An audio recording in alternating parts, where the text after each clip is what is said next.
Hi friends, నేను మీ man of Srikakulam. ఈరోజు శ్రీ ముఖలింగేశ్వర స్వామి వారి దర్శనానికి వచ్చాం.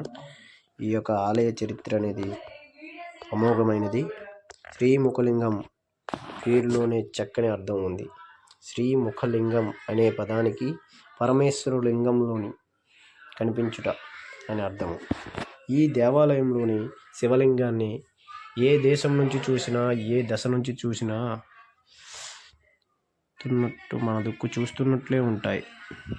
దేవాలయ గోపురం చాలా ఎత్తుగా ఉంటుంది. కాశీలింగం, గంగలో స్థానం, శ్రీశైలం శిబిరం, శ్రీముఖలింగంలో ముఖదర్శనం చేసుకుంటే మోక్షం సిద్ధమవుతుందని భక్తుల నమ్మకం.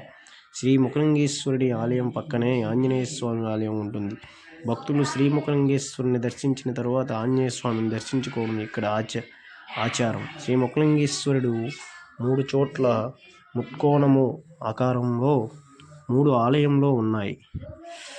వాటిలో ప్రధాన ఆలయం మధుకేశ్వర ఆలయం. ప్రస్తుతం ఆర్కియాలజిస్ట్ డిపార్ట్మెంట్ వారు మధుకేశ్వర చుట్టూ సుందరమైన క్యూ కాంప్లెక్స్, పచ్చని మొక్కలను, సుందరమైన పార్కు ఏర్పాటు చేశారు. దీనిని అభిముఖంగా కోసం దూరంలో భీమేశ్వర ఆలయం ఉంది.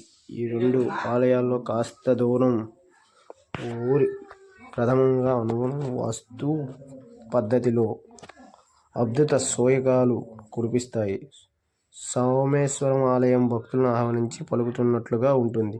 ఇందులో ప్రతిష్టమైన లింగాన్ని శ్రీముఖలింగేశ్వరుడు అంటారు. ఈ ఆలయంపై సుమారు 100 సంవత్సరాల కిందట పిడుగుపడినప్పుడు ఆలయ శిథిరం దెబ్బతినగా దాని ఆర్కియాలజిస్ట్ డిపార్ట్మెంట్ ఆఫ్ ఇండియా వారు పునరుద్ధరించారు. ప్రస్తుతం ఈ 3 ఆలయాల్లో శిల్పకళా సంపద చూపరులకు కనువిందు చేస్తుంది.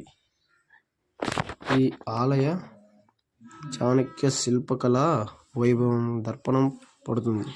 ఈ ఆలయంలో 573 నుంచి 1058 సంవత్సరాల మధ్య కాలం నిర్మించబడిందని చరిత్రకారులు చెబుతున్నారు.